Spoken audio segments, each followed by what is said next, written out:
तुम्ही कधी विचार केला आहे का? रावण आपल्या सिंहासनावर बसताना कोणाच्या अंगावर पाय ठेवत होता?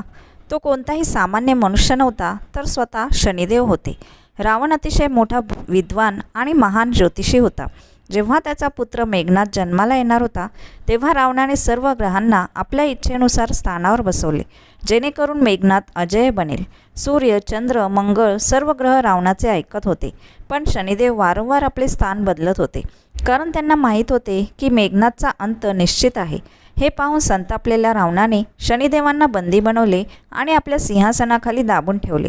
हळूहळू काळ बदलला. जेव्हा हनुमान लंकेत आले आणि संपूर्ण लंका जाळली, तेव्हा त्यांनी शनिदेवांना कैदेतून मुक्त केले. मुक्त होताच शनिदेव प्रसन्न झाले आणि म्हणाले, जो भक्त श्रद्धेने हनुमान आणि श्रीराम यांची भक्ती करेल, त्याच्यावर माझी कुदृष्टी कधीच पडणार नाही. म्हणूनच आजही शनिवारी हनुमान पूजेला विशेष महत्त्व